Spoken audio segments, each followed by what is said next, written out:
포인트 적립을 위해 받아두었던 부부의 집 주소를 경찰에게 가르쳐주고 신고를 받은 경찰이 출두를 하게 되지요.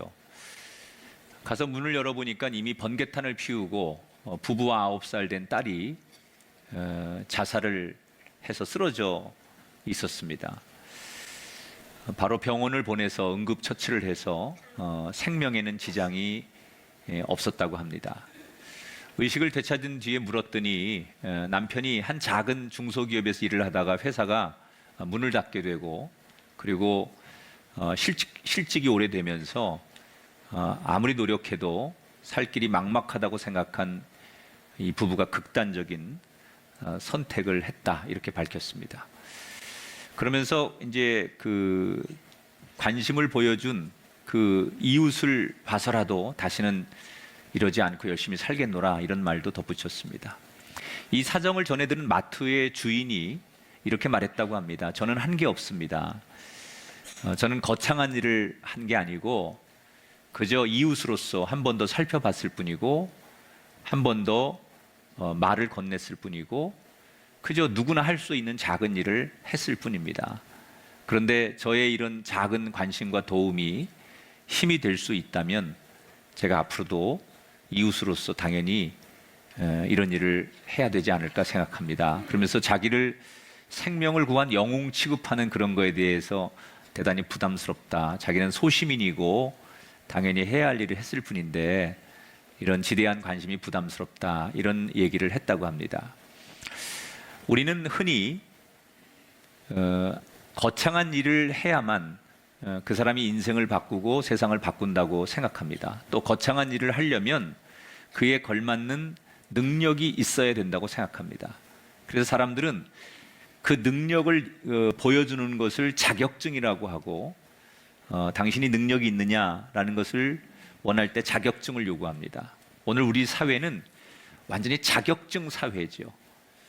그러나 사실 인생을 바꾸고 또 세상을 바꾸는 것은 뜻밖의 능력 있는 사람들을 통해서 세상이 바뀌는 게 아니라 우리가 봤을 땐 참 별 능력이 없어 보이지만 아무것도 아닌 것 같지만 그들이 건네는 작은 습관과 관심과 미소 하나와 말 한마디 때문에 인생과 세상을 바꾸는 경우가 참 많습니다. 신앙도 우리는 믿음이 좋아야 능력이 있어야 하나님 앞에 쓰임받는다 이렇게 생각합니다. 하나님께서 그래도 한 시대에 쓰시는 사람들은 믿음이 좋고 굉장한 능력이 있는 사람을 하나님 쓰시지 않겠느냐 이렇게 생각하는데 사실은 그렇지 않습니다. 하나님이 쓰시는 사람들을 보면 성경에 너무나 평범하고 아니 어떻게 저렇게 믿음 없는 사람을 하나님이 쓰실까 이렇게 의아할 때가 있습니다. 오늘 우리가 만나는 마노아라고 하는 사람, 여러분 마노아 들어보셨어요? 성경에 마노아?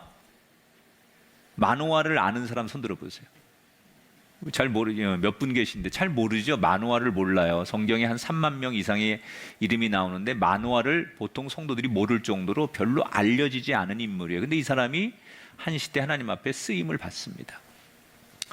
어떻게 이 사람이 기도를 했기에, 믿음도 없는 이 사람이 무슨 기도를 했기에, 기도 같지 않은 기도를 해놓고도 하나님 앞에 쓰임 받는 그 비결은 뭘까?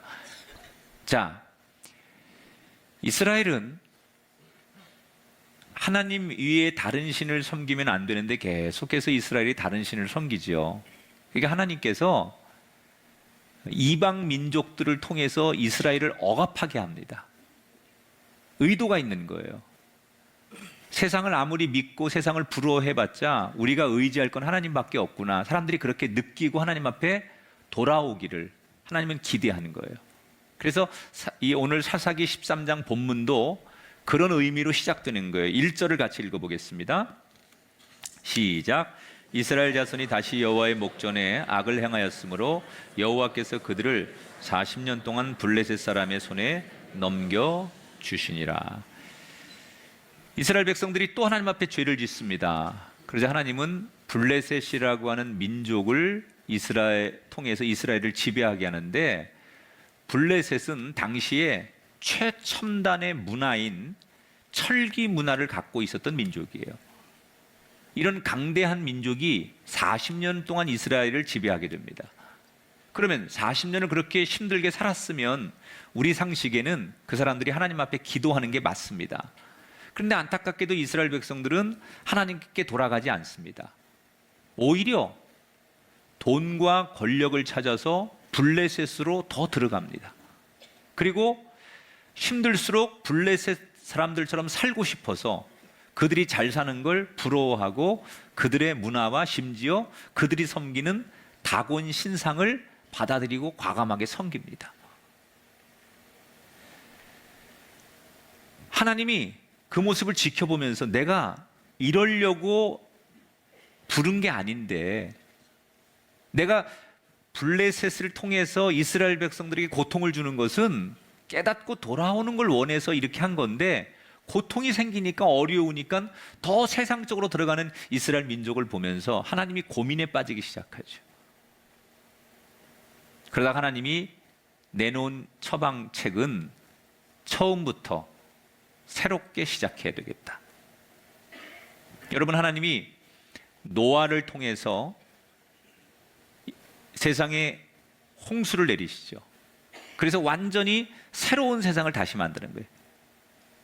그런 것처럼 하나님이 이 어려운, 스스로 영적으로 일어나지 못하는 이스라엘 백성들을 보면서 이대로는 안 되겠다, 특단의 조치를 취하자 해서 한 사람을 새롭게 보내서 이 사람을 통해서 이스라엘을 새롭게 다시 일으켜야 되겠다, 처음부터 다시 이스라엘을 세팅해야 되겠다, 이래서 한 인물을 하나님께서 이스라엘에게 태어나게 하시죠. 그게 삼손이에요.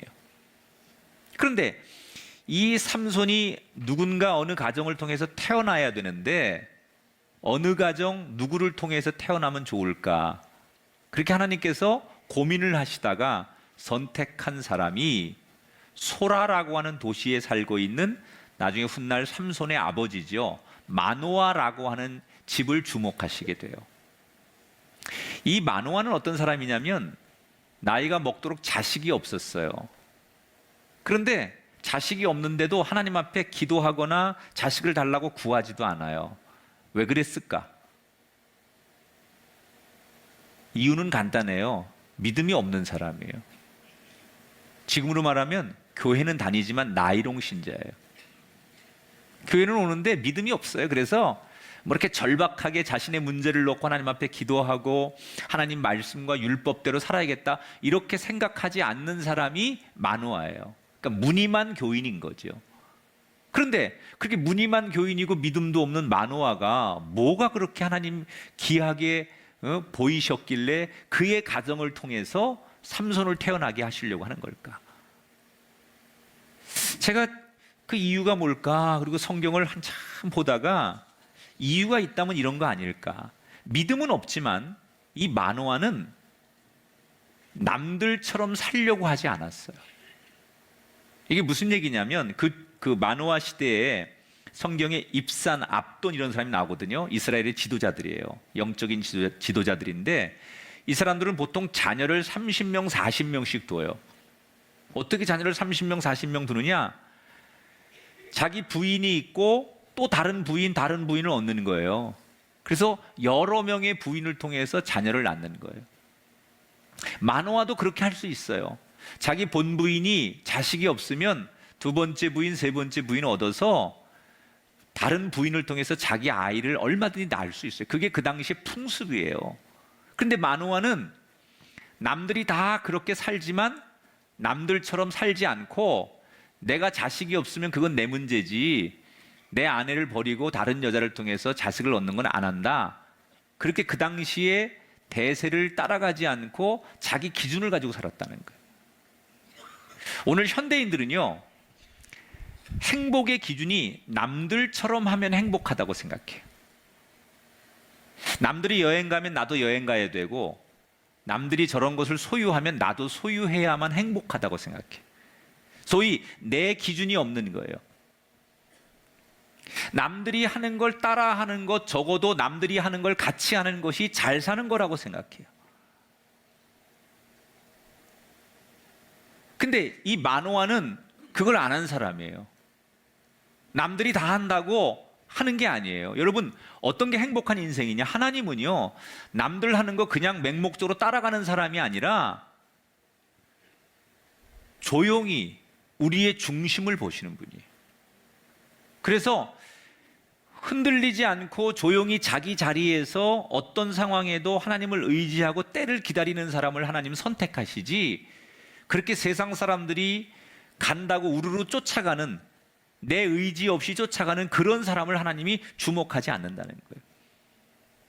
아마도 마노아를 하나님이 보셨을 때 믿음은 없지만 세상에 그렇게 금방 이리저리 휘둘리지 않는 그의 소신, 가치, 이런 것들을 하나님께서 그래도 귀하게 보셨을 것 같아요. 그래서 어느 날 하나님이 하나님의 사자를 보냅니다.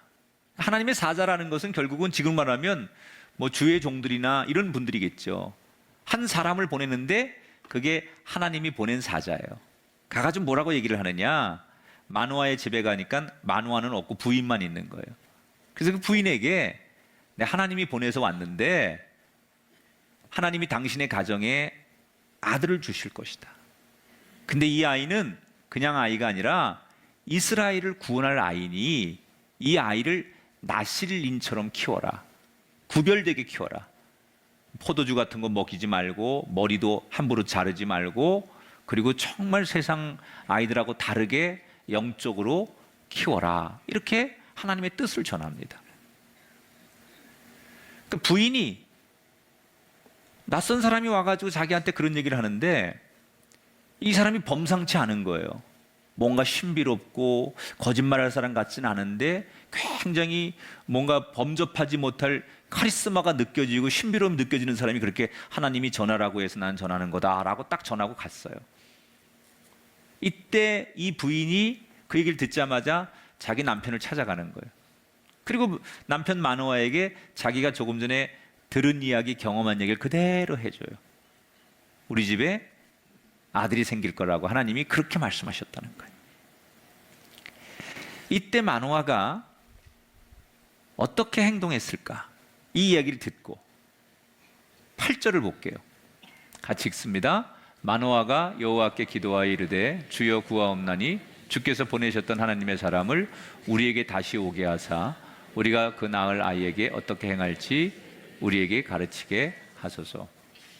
자, 마노아가 기도하는 거예요. 그 소식을 듣자마자 뭐라고 기도하느냐?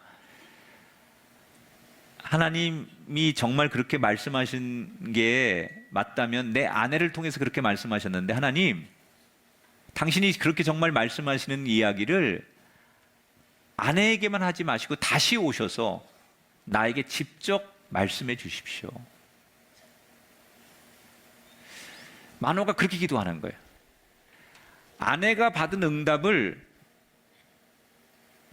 못 믿어서 그런 게 아니라,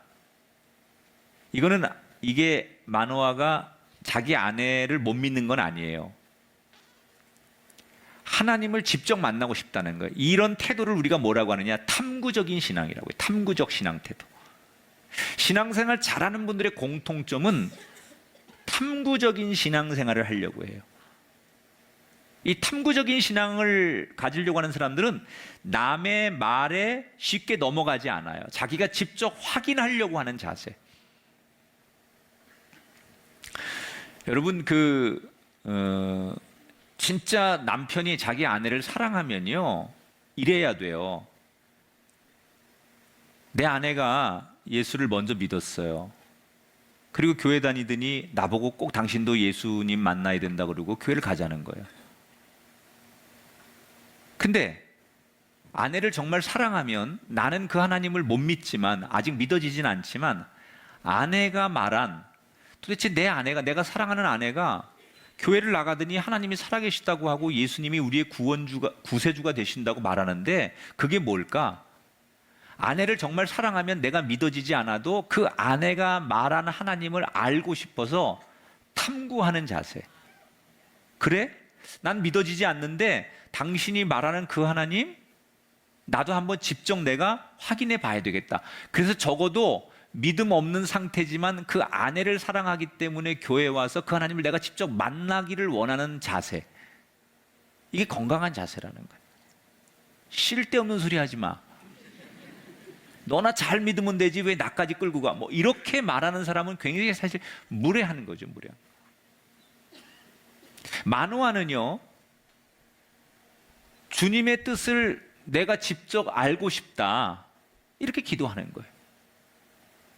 자, 그렇게 기도하니까 하나님께서 어떻게 응답하시느냐? 9절에 보니까 하나님이 마노아의 목소리를 들으셨다 그랬어요.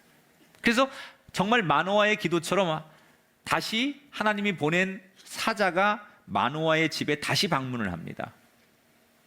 그리고는 똑같은 얘기를 하죠. 아내에게 했던 대로 하나님이 너희에게 아들을 줄 것인데 그 아이는 이스라엘을 구원할 아이니 세상과 구별되게 잘 키워야 된다. 저는 지금 요 대목이 하나님이 마노아를 정말 귀하게 볼 수밖에 없는 기도의 한 대목이라고 생각해요.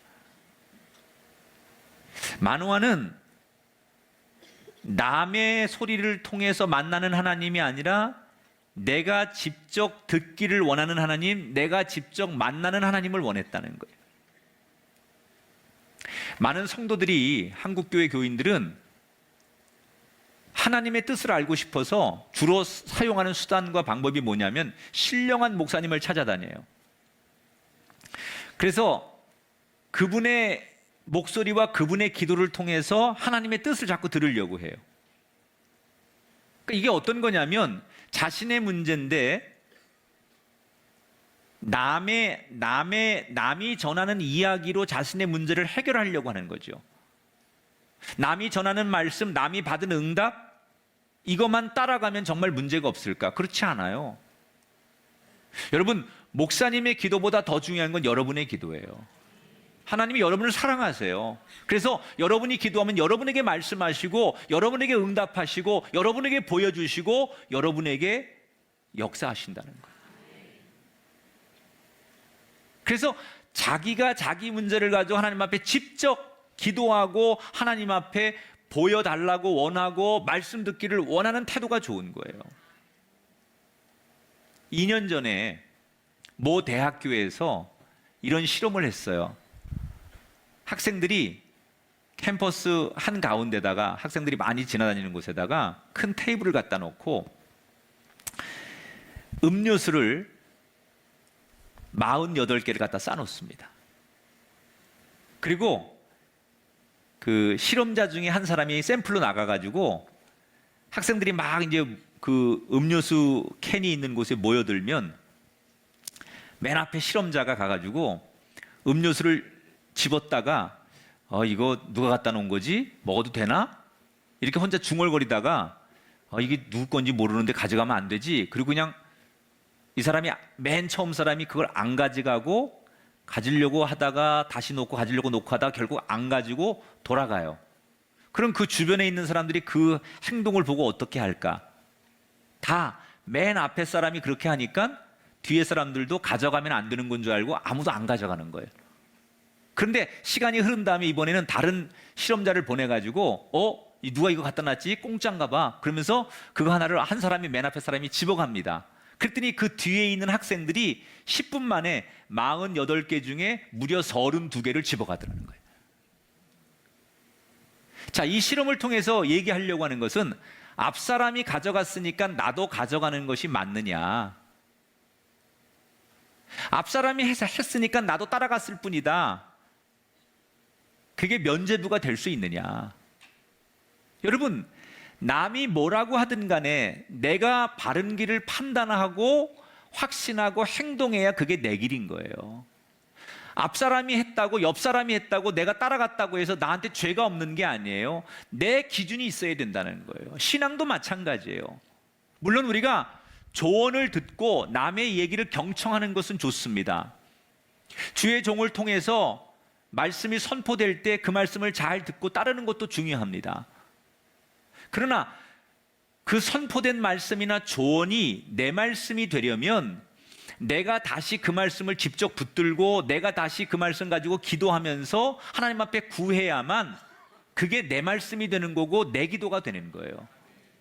내가 직접 하나님께 하나님 성경이든 영감이든 나에게 직접 말씀해 주십시오라고 구할 때 그게 내게 되는 거예요. 그럴 때 우리가 마노아처럼 하나님의 영이 감동해서 쓰임을 받게 된다는 거예요. 여러분, 사도 바울이 얼마나 많은 고문과 어려움을 당합니까? 그럼에도 불구하고 그가 끝까지 예수를 전할 수 있었던 비결이 뭔지 아십니까? 그 얘기는 내가 받은 복음이 있었기 때문에 그래요. 갈라디아서 1장 12절을 읽어볼게요. 내가 전한 복음은 사람에게서 받은 것도 아니요 배운 것도 아니요 오직 예수 그리스도의 계시로 말미암은 것이라. 사랑하는 여러분, 저는 여러분이 세상 이 한가운데서 뛰어나거나 능력이 있거나 탁월하지 않을지라도 정말 우리가 믿음이 너무 없는 사람일 수 있습니다. 그러나 하나님이 여러분을 주목할 수밖에 없는 그 한 사람 되기를 축복합니다. 그 방법이 뭐냐? 거창한 믿음, 거창한 능력이 없다라고 해서 아쉬워하지 말라는 거예요. 하나님, 나는 하나님을 내가 직접 보기를 원하고 듣기를 원하고 알기를 원합니다. 남이 만난 하나님을 따라가지 말고 여러분이 직접 하나님을 만나십시오. 남이 전한 말씀만 믿지 말고 내가 직접 큐티도 하고 내가 직접 기도하면서 하나님을 만나십시오. 그럴 때 주님의 뜻이 선명해지게 될 줄 믿습니다.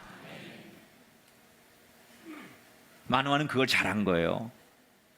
뭐 기도를 거창하게 잘하고 그러지 않고 내가 직접 기도하고 직접 보고 직접 만나길 원합니다. 그렇게 기도한 거예요. 자, 그 기도를 들으셔서 하나님이 마노아에게 하나님의 사자를 보냈어요.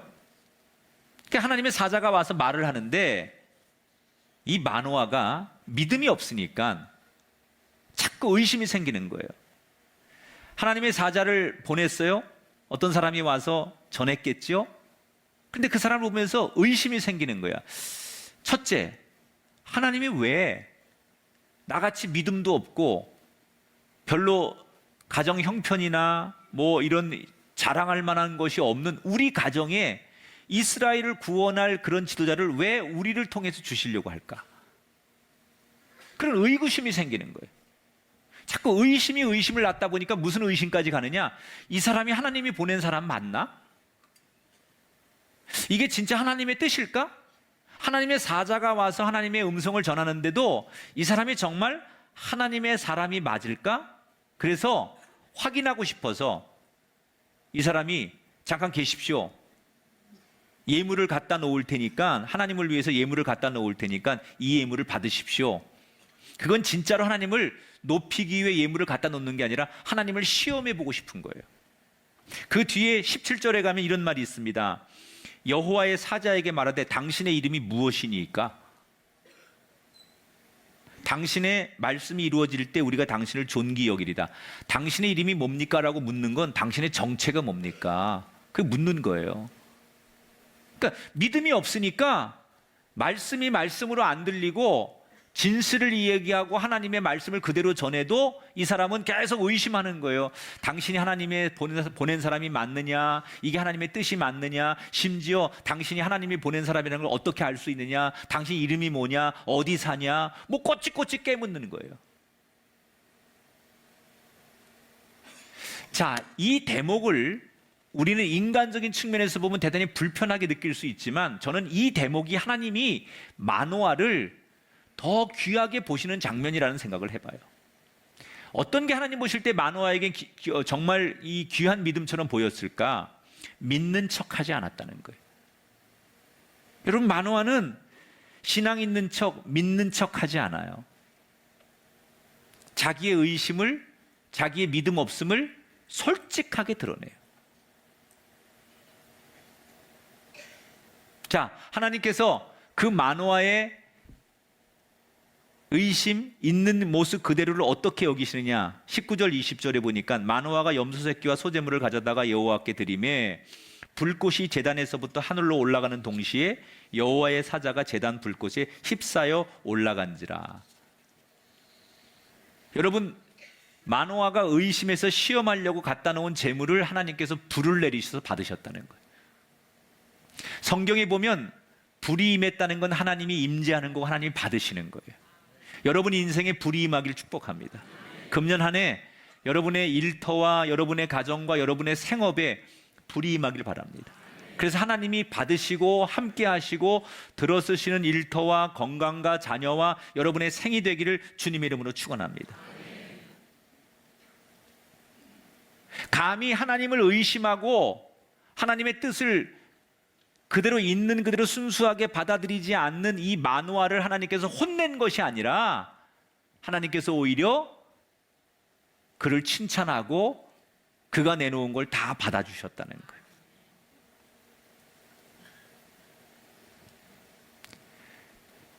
하나님은 우리의 중심을 보시는 분이에요. 우리나라 사람들은 이 유교적인 이 전통에 살다 보니까 체면, 안 그런 척, 사실은 마음으로는 하나도 안 믿어지는데 믿음 있는 척, 그게 사람한테는 가능해요. 사람한테 저 사람이 믿음 있는 척, 인격적인 척, 훌륭한 척, 인내하는 척 가능해요. 간단해요. 여러분, 사람 앞에서 말끝마다 할렐루야, 아멘, 주여 이러면 사람들은 다 저분 믿음이 있어, 저분은 저 환난 가운데도 주여, 저분은 굉장히 신령해, 이럴 수 있어요. 사람에겐 그게 가능해요. 그러나 하나님은 우리의 중심을 보신다. 사람에겐 우리가 주여하고 그런 척하고 위선을 떨고 믿음 있는 척 얼마든지 가능하지만 하나님에겐 그게 통하지 않아요. 하나님은 우리의 중심을 보시잖아요.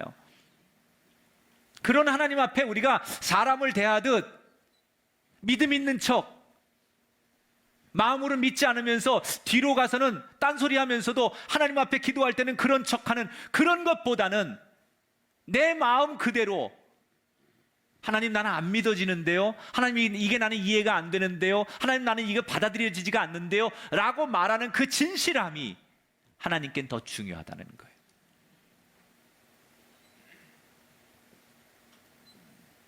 마노아는 의심이 되면 의심이 되는 대로, 그게 때로는 무례해 보일 수 있지만 하나님은 그걸 더 기쁘게 받으시는 거예요. 우리는, 현대인들은 포장을 너무 중요하게 생각해요. 어떤 물건을 팔 때 어떻게 포장하느냐에 따라서 판매량이 달라집니다. 제가 스마트폰 같은 거 구입할 때 제일 아까운 게 그 스마트폰을 포장하는 박스, 이거 이렇게 만들 필요가 있을까? 그거 전부 환경을 파괴하는 거잖아요. 전 지금 제 목표가 우리 교회 주보를 없애는 거예요. 우리 교회가 주보를 만들지 않는 교회, 사실 미국 교회는 주보 안 만듭니다. 지금 다 이제는 예배 순서 이런 게 다 여기 앞에 소개되고 다 공유하는데 굳이 주보를 만들어서 이거 환경을 파괴하고 여기다가 이거 가지고 우리가 그렇게 할 필요가 있을까? 근데 아직은 이 주보를 굉장히 부족처럼 생각하는 분들이 좀 몇몇 있기 때문에 문화적 충격 때문에 내가 주보를 좀 만들어주곤 있는데, 주보 없어도 될 수 있어야 돼요. 주보 없어도. 너무 한국 사람들은 이 포장을 중요하게 생각해. 2017년도 기준으로 제가 알기로 그 세계 지금 그 포장 시장 규모가 1천조 원을 넘었대요. 1천조 원을. 사람이 사람을 만나는데 마음이 중요한 건데 우린 포장하려고 해요, 자꾸. 우리 속담 중에 가는 말이 고와야 오는 말이 곱다, 이 말을 요즘 젊은이들이 어떻게 하는 줄 아십니까? 같은 뜻을 전해도 잘 포장해야 된다. 여러분, 정말 우리의 중심을 보시는 하나님 앞에 포장이 그렇게 중요합니까? 누가복음 15장에 나오는 두 아들을 보세요. 겉으로는 두 아들이 다 아버지께 따르는 듯하지만 결국 아버지의 말을 전혀 듣지 않는 첫째 아들, 반면에 싫으면 싫은 대로 아버지에게 저항도 하고 못된 짓도 하고 또 좋으면 좋은 대로 솔직하게 나오는 둘째 아들. 결국 여러분, 누가 승자가 됩니까? 겉으로는 효자인 척하고 겉으로는 장남인 척하고 자기가 인격적인 척하고 동생보다 나은 척했지만 나중에 보니까 동생보다 훨씬 더 솔직하지 못하고 진실하지 못한 형보다는 있는 모습 그대로를 표현했던 탕자인 둘째가 아버지의 사랑을 받는 거예요. 나는 올 한 해 우리 꿈의 교회 성도들, 하나님 앞에 우리가 사랑받는 조건이 포장하는 게 아니라 솔직하고 진실한 거라고 생각해. 거창한 믿음이 있는 척, 괜찮은 척 이렇게 하나님 앞에 포장하지 말고 마노아처럼 잘나면 잘난 대로, 못나면 못난 대로 진실하게 기도하는 거예요. 하나님, 나 이거 잘 이해가 안 돼요. 하나님, 나 이거 받아들일 수가 없어요. 하나님, 나 이게 너무 화가 나요. 그렇게 하나님 앞에 골방에 하나님과 독대할 때 진실하고 솔직한 기도가 좋은 거예요. 포장하는 건 다 사람들에게 보이는 거예요. 내가 이렇게 기도하면 사람들이 어떻게 얘기할까? 어떻게 보일까? 물론 여러분, 제가 말하는 건 사람에게 그러시면 안 돼요. 사람에게는 우리가 예의가 필요하고 사람에게는 격식이 필요하고 형식이 필요해요. 사람을 대할 때는 목사님이 포장하지 말랬다고 나는 있는 그대로 얘기해. 그리고서 막 밑도 끝도 없이 상처되는 얘기하고 욕하고 난 대신 뒤끝은 없어. 뒤끝은 없지만 앞이 너무 세서 죽어 사람이. 사람에게는 예의가 필요해요. 사람에게는 그런 게 필요해요. 사람 사는 데는. 그러나 하나님에게 기도할 때는 그런 포장이 중요하지 않다는 거예요. 마노아의 장점은 그거예요. 두 가지.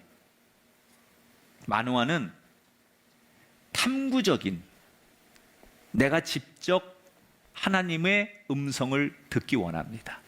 내가 직접 하나님 만나기를 원합니다. 이런 탐구적인 자세. 두 번째, 솔직한 거예요. 포장하지 않는. 여러분, 기도하라고 그러면 전 기도 못해요.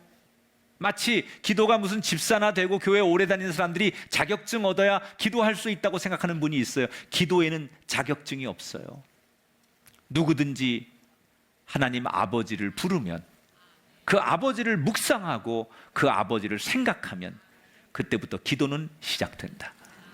다만 그 기도를 너무 잘하려고 너무 형식을 갖다 집어넣고 위선과 가식과 거기에 절차를 밟다 보니 하나님 앞에 가기도 전에 그 기도가 땅에서 없어지는 기도보다는 내 모습 그대로 솔직하게 하나님 앞에 드리는 마노아 같은 기도가 우리에게도 필요하다는 생각이 들어요. 올 한 해 우리 사랑하는 꿈의 교회 모든 성도 여러분, 잘하는 건 좋지만 너무 잘하려고 하다가 본질을 놓치지 않는, 그저 솔직하고 하나님 앞에 직접 내가 나서서 남이 전하는 하나님을 만나는 것이 아니라 내가 만나는 하나님, 내가 들었던 하나님의 음성, 그것을 고백할 수 있는 한 해와 우리의 인생들이 될 수 있기를 주님의 이름으로 축원합니다.